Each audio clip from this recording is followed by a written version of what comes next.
الحمد لله الذي لم يزل عالما قديرا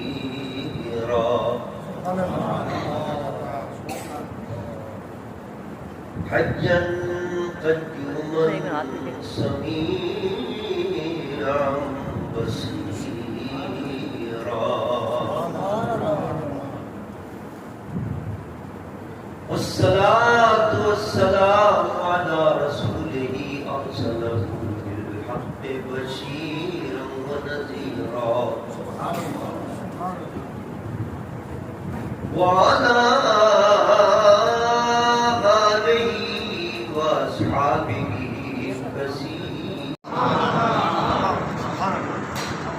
ماشاءاللہ حاجی صاحب مجاہد آدمی ہیں، اپنے والد کے نقش قدم پہ چل رہے ہیں. حاجی الدین صاحب نے اور اس زمانے کے ساتھیوں نے مل کر حسینی چوک پر ایک میلاد شریف کا جلسہ رکھا تھا جو 12ویں شب کو ہر سال ہوتا ہے.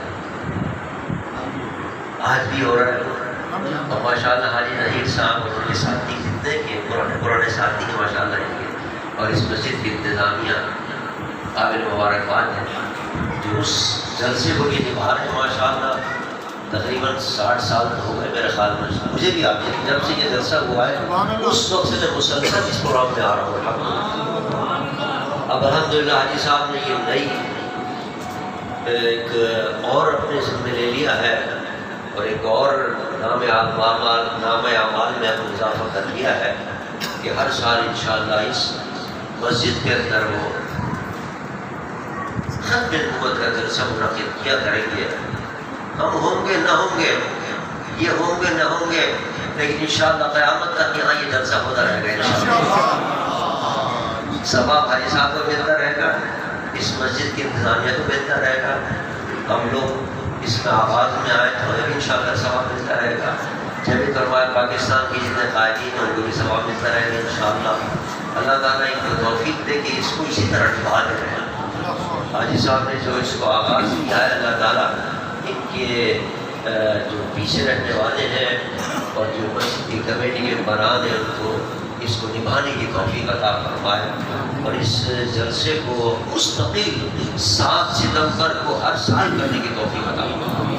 میں مبارکباد دیتا ہوں اللہ تعالیٰ ان کی کوشش کو قبول فرمائے اور جن دنوں پاکستان کے جتنے ساتھی دور دراز سے یہاں آئے ہیں اللہ تعالیٰ ان کے آنے کو بھی قبول فرمائے اور ان کو اس کی بہترین جزا عطا فرمائے. حضرت محترم، ختم نبوت کا مسئلہ ہمارے ایمان کی اور ہمارے دین اسلام کی جڑ اور بنیاد اور اس کی اتنی اہمیت ہے کہ اگر آپ ختم نبوت کے عقیدے کو نہیں تسلیم کریں گے تو سمجھ لیجیے آپ نے تمام اسلام کے جتنے قاعدے سب ختم کر دیا.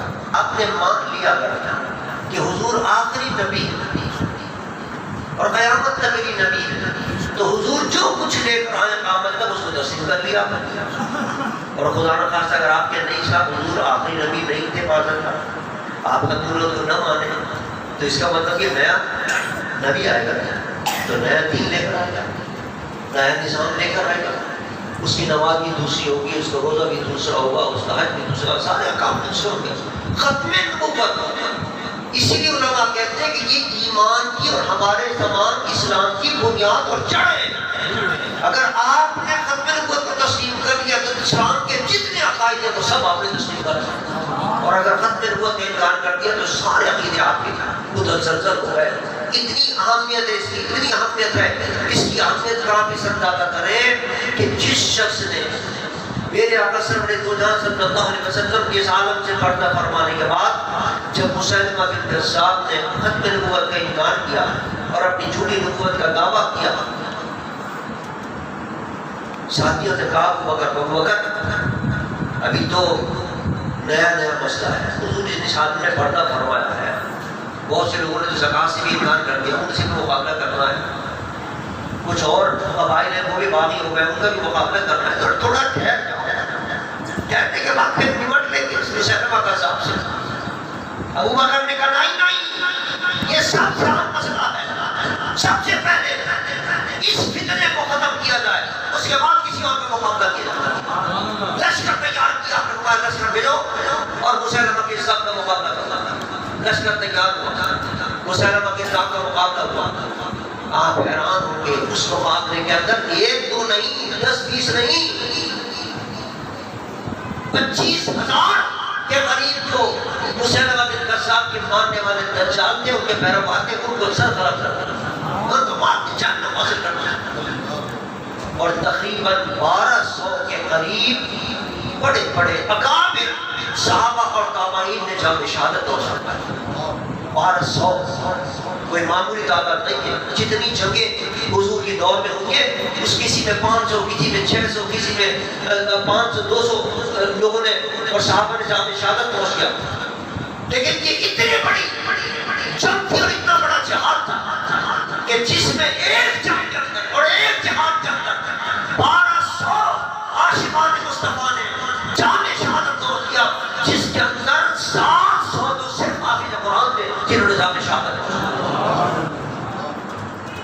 اس کے بعد پھر حضرت کے لیے جو میرے مصطفیٰ کے ناموس کے لیے عزت و عظمت کے لیے جو قربانی دیتا ہے, اللہ دنیا میں بھی اس کو جزا عطا کرتا ہے, قبر میں بھی جزا عطا کرے گا اور حشر میں بھی جزا عطا کرے گا. دامن مصطفیٰ کے سائے میں جہاں کوئی سایہ نہیں ہوگا انشاءاللہ حضور کے دامن کے سائے میں اللہ اس کو جگہ عطا فرمائے انشاءاللہ. اور وہ تو دنیا میں لوگوں نے دیکھ لیا. ممتاز قادری کو اس نے تو نام سے مصطفیٰ کے لیے جان دی تھی, انسان کے لیے اس کو پتا تھا کہ قبر میں کو مار رہا ہوں میں, لیکن جب مارا تو پھر جیل کی کوٹریوں میں مصطفیٰ نے 1 مرتبہ نہیں 3 مرتبہ زیارت عطا فرمایا. کیا مقام ہے, کیا اس کا جنازہ ہے, کیا شان اس کو اللہ نے عطا فرمایا. یہ صدقہ ہے حضور سرور کائنات صلی اللہ علیہ وسلم کی ناموس کی حفاظت کرنے والوں کا اور اس قادیانیوں کا مقابلہ کرنے والوں نے. کب سے مقابلہ ہوا؟ میں نے ابھی سنا ہے نا, مولانا ابوالاسرار صاحب ان کے صحابہ نے مولانا خلیل صاحب نے مقابلہ کیا, مجاہد ملت نے مقابلہ کیا. پھر وقت آیا مباہلے کی دعوت دی. میرا غلام قادیانی نے کہا میں عربی کے اندر تفسیر لکھوں گا اور پھر میرے شاہ صاحب ہوگا, تم بھی آ جاؤ, تم بھی میرے سامنے تفسیر لکھنا, دیکھتے ہیں کس کی تفسیر اچھی ہوتی ہے. پیر میرے شاہ صاحب نے کہا یہ کیا کمال کی بات ہے, کمال تو یہ ہے کہ میں بھی قلم رکھ دوں گا اور تو بھی قلم رکھ دیجو, میں قلم کو حکم دوں گا خود بہت قلم لکھنا شروع کر دیں. آجا مقابلہ کرنا. میں تو نبی کا اندر غلام ہوں, اللہ نہیں آیا مقابلہ نہیں کرنا. کسی نے پوچھا پیر میرے شاہ صاحب سے اتنا بڑا دعویٰ آپ نے کیسے کر دیا؟ کوئی معمولی بات تو نہیں. اگر وہ آ جاتا وہ کہتا اچھا میں آ رہا ہوں اور آپ کہتے غلط کو غلط اگر لکھنا ہی نہیں کیا تو کیا ہوگا؟ یہ کیسے دعویٰ کرے؟ فرمایا ایسے دعویٰ نہیں کیا, جب میں دعویٰ کر رہا تھا مصطفیٰ پیچھے کھڑے تھے جب وہ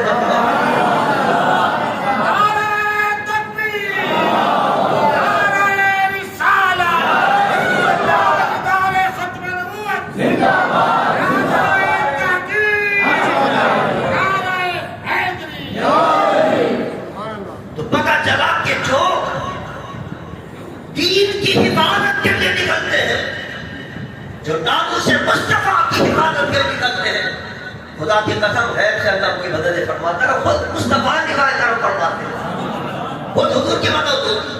اب آپ اندازہ کیجیے یہ کوئی معمولی کام تھا ایسا مدد سے پاس کروانا. بھائی ایسا مدد کے اندر دیگر مسالک کے لوگ بھی تھے, مسالک چھوڑیے, کچھ لوگ ایسے تھے جو اسلام کے جو نظریات ہیں ان کو نہیں مانتے تھے, سیکولر تھے, سیکولر ناصر تھے, جسے نادین کہتے ہیں, ان کی پارٹیاں تھیں. ایسے طریقے سے بہت سے ایسے لوگ بھی تھے سیکولر کہہ رہے تھے, اپنے آپ کو سیکولر کہتے تھے. اب ان سے دستخط کرا اس مسئلے پر آسان کام تھا, یہ اللہ کی مدد نہیں تھی. میرے قائد گئے کس کے پاس؟ ولی خان کے پاس. اب ولی خان آپ جانتے ہیں اس کا دین سے کیا پاس تھا؟ سیکولر جماعت جس کی ANP عوامی نیشنل پارٹی, سر جھنڈا ان کا نشان تھا, سر نے آپ لانے کی بات کرتے تھے زمانے میں, یاد ہوگا آپ کو, دوسروں کو یاد ہوگا. اس کے بعد نورانی صاحب وہ اس کا ممبر تھا قومی اسمبلی کا. نورانی صاحب وہاں چلے گئے, قرارداد نورانی صاحب نے پیش کر دی تو خیر اس کی مگر کرا اور وہ قرارداد دے کے ولی خان کی بات ہے, ولی خان کا صدر ہو لکھانے کا لاؤ دستخط کرنے لگے. نورانی صاحب نے کہا پڑھ تو لو, کس چیز کا دستخط کرا رہا ہوں, لکھا کیا ہے اس کے اندر؟ علی خط کہتا ہے شاہ احمد نورانی ہمیں تم پر مکمل اعتماد ہے, تم جو کہو گے ہم آپ رنگ کر کے دستخط کرتے ہیں. ہم یہ نہیں دیکھتے تم نے کیا کہا ہے, کس کا دستخط, اعتماد ہے. یہ کردار ہوتا ہے. نورانی کا کردار تھا, کبھی جھکے نہیں, کبھی پھکے نہیں, کوئی ایک پیسہ نہیں لیا. یہی آئے تھے قادیانی, پورا بریف کیس بھر کے لائے تھے. رات کو آئے, صبح نورانی صاحب قرارداد پیش کر رہے تھے, فیصلہ ہونے والا تھا اسمبلی کے اندر. کہا ہم صرف ایک کام چاہتے ہیں, ہم مرزا غلام قادیانی کو نبی نہیں مانتے. ہم تو اسے کہتے وہ کوئی مسلح تھا, بہت بڑا ریفارمر تھا, بہت اچھے کام کیے, کوئی بہت بڑا لیڈر تھا, وہ ہم تو اتنا مانتے ہیں, اس کو ہم تو نبی تو نہیں مانتے. تو آپ ہمارا نام نکال دیں, اس میں یہ نکال دیں کہ لاہوری جو ہے وہ کافر ہے, لاہوریوں کو نکال دیں, ان کی ایک طبقہ ہے لاہوری قادیانی, بس صرف لاہوریوں کا نام نکال دیں. اور اس کے بدلے میں یہ نثار نذرانہ بھی آپ کی خدمت میں پیش ہے. بریف کے بھرا ہوا پیسوں ڈالروں سے بھرا, میرے قائد نے فرمایا اٹھاؤ اس کو, غلط جگہ پر آ گئے. ہمیں خریدنے آیا, ہمارا تو سودا پہلے ہو چکا ہے. ہم سے پہلے کون آ گیا بھائی, ہم سے پہلے کس نے پیسے دے دیے آپ کو؟ اتنے زیادہ پیسے ہیں, اگر اور چاہیے تو آپ کو اور دے دیں. ہمارا سودا بازار مصطفیٰ میں ہو چکا ہے, اور جو بازار مصطفیٰ میں بک جاتے ہیں ان کو کوئی نہیں خرید سکتا. دیکھا اٹھا, اور تم کیا سمجھتے ہو کہ تمہارا نام ہم نکال دیں اس کے اندر سے؟ ہمارا عقیدہ یہ ہے, اس کو نبی ماننا تو بہت دور کی بات ہے, اس کو جو مسلمان مانے گا وہ اسلام سے نکل جائے. اس لیے کہ حضرت امام اعظم ابو حنیفہ رحمۃ اللہ علیہ فرماتے ہیں کوئی شخص نبوت کا جھوٹا دعویٰ کرے, اس سے یہ کہنا بھی کہ کوئی معجزہ دکھا, بھائی اگر تو سچا نبی ہے, اگر تو سچا نبی ہے تو معجزہ دکھا, یہ کہنے والا بھی کافر ہو جائے گا. کیوں؟ اس لیے کہ تجھے اس کا مطلب یہ کہ نبی کے آخری نبی ہونے پر یقین نہیں ہے, جبھی تجھ سے معجزہ مانگ رہا ہے نا. اگر تجھے نبی یقین ہوتا کہ میرے نبی کے بعد کوئی نبی نہیں ہے, تو وہ جھوٹے نبی سے معجزہ مانگنا بھی اسلام سے نکل جاتا. اسلام کے خلاف میں یہ ہے ہمارا عقیدہ. آپ نے فرمایا کہ تم کم سے کم اس کو مسلمان تو مان رہے ہو نا, میرا غلام تھا, ہمارے اندر تو مسلمان ہی نہیں ہے. خواہ ریفارمر مانو, خواہ مسلم مانو, بہت بڑا بڑا لیڈر مانو, لیکن جس نے مسلمان مانا وہ بھی اسلام سے نکل جائے گا. لہٰذا قرارداد کے اندر تمہارا نام نکل ہوگا کہ جتنے نہ ہوں گے وہ بھی اسلام سے نکل جائے. حق و صداقت کی نشانی, صداقت کی نشانی. تو آپ اندازہ کیجیے, میں یہاں بات یہ کر رہا تھا کہ جو دینی کام کے لیے چلتے بھی اللہ کی مدد ہوتی ہے. اب ولی خان جیسا وہ جناب دستخط کر رہا تھا. ابھی ہمارے یونس صاحب سنا رہے تھے وہ واقعہ کہ جب نورانی صاحب نے قرارداد پیش کی تھی نا, قرارداد پیش کی تو قرارداد پیش کرتے بھٹو صاحب نے بولا, بھٹو صاحب نے کہا یہ جو کافر ہے مسلمان ہے, یہ جھگڑے آپ کے مدرسے کے کون کے جھگڑے ہیں, یہ کیا ایسا قریب نے کہا دیا. آپ جائیں اپنے مدرسے بیٹھے, وہاں فتویٰ لگائیں کہ صاحب یہ کافر ہو گیا, یہ مشرک ہو گیا, یہ فلاں ہو گیا, یہ ڈھماکہ ہو گیا. یہ ایسا پر کے اندر یہ مسئلے نہیں ہوتے, یہ آپ کے مدرسے کے مسجد کے مسئلے. نورانی صاحب نے کس طرح کی مسجد کو سمجھایا, اور میں بھٹو صاحب یہ بتائیے اگر کوئی شخص اس وقت کھڑا ہو گئی یہ کہے کہ میں پاکستان کا وزیر اعظم, تو آپ کیا کریں گے؟ وزیر اعظم تو میں ہوں, اس کو پھانسی پر ڈال دوں. میں وزیر اعظم, وہ جھوٹا وزیر اعظم, وہ جھوٹا دعویٰ کر رہا ہے, اس کی سزا یہ ہے تو پھانسی پر ڈال دو. نورانی صاحب نے فرمایا کر آپ کو اللہ نے ایک عہدہ دیا ہے, اور کوئی جھوٹا اس ہونے کا دعویٰ کرے آپ کو برداشت نہیں ہے, تو میرے آپ کے نبی کو میرے سامنے خط میں نبوت کا یہ عہدہ دیا ہے, اگر کوئی جھوٹا نبوت کا دعویٰ کرے گا مجھے بھی اور آپ کو بھی منظور نہیں ہونا چاہیے. بات سمجھے آپ, دماغ میں بیٹھے تھا تو بڑا صحیح تھا, بہت بڑا صحیح تھا, میری بات نہیں, وہ بہت بڑا لکھتا تھا. نورانی صاحب نے کس انداز سے سمجھایا کہ دماغ میں بیٹھ گئی. اس نے کہا نورانی صاحب آپ کریں اس معاملے میں, ہم آپ کے ساتھ تعاون کریں گے. چنانچہ یحییٰ بختیار تھا اس زمانے میں, وزیر قانون تھا, اس کو لگا دیا کہ نورانی صاحب تعاون کرو. تو دیکھا حجت تمام ہونی چاہیے, کل کو ان کو کہنے کا موقع نہ ملے قادیانی کو کہ ہماری بات نہیں سنی، بلاؤ ان کو اسمبلی کا، ان سے بھی عوام طلب کرو. پورے اسمبلی کے درس کو بلایا گیا. اور جب میرے قائد نے پوچھا ہمارے بارے میں، سب کے بارے میں کیا خیال ہے آپ کو؟ سب کافر ہیں. بچوں ہم قادیانی بھائی مسلمان ہیں، باقی سب کافر ہیں. ان کا لو بھی سن لو یہ عقیدہ ہے. یعنی ایک ایک جو ان کے عقیدے تھے وہ وہاں اس طرح کہلوایا اور اس طرح اس کو آشکارا کروایا میرے قائد نے کہ سب کو کہنا پڑا کہ واقعی یہ تو کوئی مذہب ہی نہیں ہے. کتنا عجیب لوگ ہیں، کسی کو دنیا میں مسلمان نہیں مان رہے. اپنے 4 آدمی ہیں ان کے، وہ کہہ رہے ہیں بس وہ مسلمان ہیں، باقی سب کافر ہیں دنیا میں جتنے. اور بھی جو ان کے بڑے بےہودہ عقیدے، نہ حضرت عیسیٰ کو چھوڑا، نہ حضرت موسیٰ کو چھوڑا، نہ اہل بیت اطہار کو چھوڑا، نہ ہمارے نبی کو چھوڑا. اس قدر توہین ہے کی وہ ساری ان کی توہین کی بات جو سامنے آئی تو لوگ یہاں پہ کھلی کی کھلی رہ گئی. اور وہاں کے جو عقل مند ہوتے ہیں انہوں نے تسلیم کیا کہ واقعی جس کے لیے آپ کہتے ہیں وہ بالکل صحیح ہے. یہ اسلام یہ مسلمان نہیں ہے اور اسلام کے خارج ہے. بالاتفاق الحمدللہ قائد ملت اسلام یا نہیں ان کو غیر مسلم کا اجر قرار دلوا دیا. یہ اتنا بڑا کارنامہ ہے کہ اللہ کی مدد کے بغیر ہو سکتا ہے، حضور کی مدد کے بغیر ہو سکتا ہے. یہاں ہم اگر اس وقت اسمبلی کے اندر کوئی قانون پاس کرنا چاہیں تو نہیں کر سکتے. 2/3 بھی حاصل کرنا مشکل جاتا ہے. قانون بننا چاہتا ہے کہ پوری اسمبلی آپ کے ساتھ ہوتا ہے. یہ تو اور مشکل، اور وہ بھی مذہبی مسئلہ، وہ بھی دینی مسئلہ، اور وہ بھی سیکولر لوگ بیٹھے ہیں. وہ تو سب سے پہلے چیخنا شروع کر دیتے ہیں، پکارنا شروع کر دیتے ہیں. لیکن یہ ماننا پڑے گا کہ میرے قائد جب اس مسئلے کو لے کے اٹھے تو اللہ کی مدد بھی شامل حال کی اور مصطفیٰ کی مدد بھی شامل حال کی، جس کی وجہ سے اللہ نے ان کو اس اسمبلی کے اندر کامیابی عطا فرمائی. اتنی بڑی کامیابی کہ غیر مسلم بغیر اختراع. عزیزان آج ہمارے رات کے لیے قائد ملت اسلام یہ سبق چھوڑ کے گئے کہ یہ فتنہ جو ہے یہ اسلام کے بھی خلاف ہے، دین کے بھی خلاف ہے. پاکستان کے خلاف یہ سازشیں کر رہے ہیں، اب بھی یہ سازشیں کر رہے ہیں. آج پاکستان کے اندر جو اس وقت صورتحال اب بدتر ہو رہی ہے، معاشی حالت تباہ ہو چکی ہے، اقتصادی حالت تباہ ہو چکی ہے، سیاسی حالت تباہ ہو چکی ہے. آپ حیران ہوں گے ملک میں کبھی ایسا ہم نے نہیں دیکھا تھا کہ سپریم کورٹ کے اور ہائی کورٹ کے فیصلے نہ مانے جا رہے ہیں. کبھی ایسا نہیں دیکھا تھا کہ پارلیمنٹ بے عزت ہو رہی ہو اور گاڑیاں بگی گاڑیوں پارلیمنٹ. کوئی ادارات محفوظ نہیں تھے، تباہ برباد ہو گئے. اگر آپ غور کریں گے تو ان سب کے پیچھے قادیانی آپ کو نظر آئیں گے جو پاکستان کو تباہ برباد کرنے پر تلے. اب اسی لیے ہم نے ہمیشہ مطالبہ کیا کہ جن جن اہم پوسٹوں پر قادیانی بیٹھے ان کو ہٹایا جائے. ہمارا مشرق پاکستان کیوں ہم سے جدا ہوا؟ پوچھئے قائد ملت اسلامیہ سے، پڑھیے ان کے انٹرویو.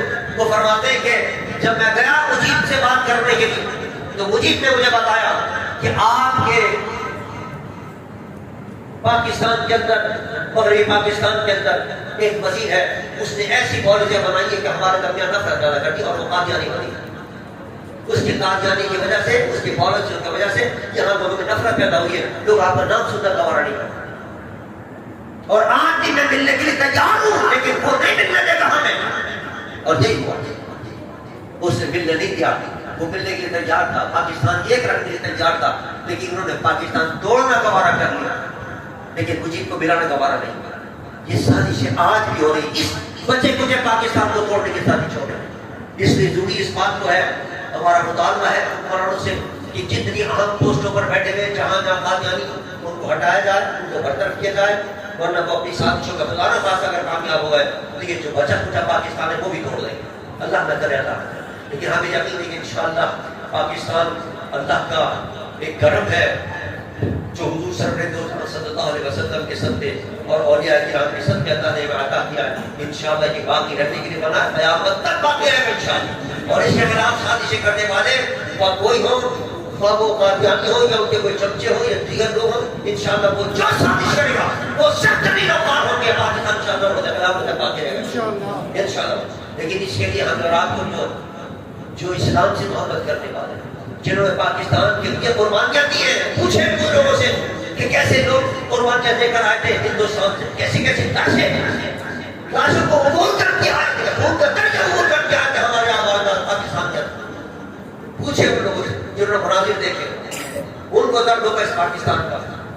ان کو چاہیے کہ اس پاکستان کی حفاظت کے لیے ایسا اسمبلی کے اندر ایسے لوگوں کو پہنچے. اب الیکشن آنے والے، الیکشن میں پھر آپ نے اگر ایسے لوگوں کو پہنچا دیا جو قادیانیوں کو سپورٹ کرنے والے ہیں، جس سے پیسے پر بکنے والے جنڈوں پر بھی جاتے ہیں جو مجھے چوتھا یہاں پہ سمجھ کے اندر کام دے دے کروڑ روپے لے کر ایسے لوگوں کو پہنچایا تو وہ دین کے خلاف بھی کام کریں گے، اسلام کے خلاف بھی کام کریں گے اور آپ کے پاکستان کے خلاف بھی کام کریں گے۔ اسلام سے محبت رکھنے والے، دین سے محبت رکھنے والے، پاکستان کی سالمیت پر یقین کرنے والے لوگوں کو پہنچائیے تو انشاءاللہ مجھے یقین ہے کہ پاکستان نہ صرف باقی رہے گا بلکہ ترقی کرے گا انشاءاللہ۔ اور پھر میں مبارکباد دیتا ہوں ان تمام دوستوں کو جنہوں نے یہ محفل سجائی ہے، اللہ تعالیٰ ان کی کوشش کو قبول فرمائے۔ کھڑے ہو جائیے، صلاۃ والسلام پڑھیے۔ یا حبیب سلام علیکہ صلوات اللہ علیکہ صلوات اللہ حبیب یا رسول اللہ صلی اللہ علیہ وسلم قد طلع البدر علینا واختفت منه البدور مثل حسنك ما رأينا قد ضيا وجه سروري يا نبي سلام عليك يا رسول سلام عليك يا حبيب سلام عليك صلوات الله عليك حبيب يا رسول الله صلى الله عليه وسلم برحمته تاج والے وہ جہاں راج والے عرش کی معراج والے عرش کی معراج والے عاصیوں کی لاج والے یا نبی سلام علیکہ یا رسول سلام علیکہ یا حبیب سلام علیکہ صلوات اللہ دست بستہ ہے کھڑے حاضر غلام اور پیش کرتے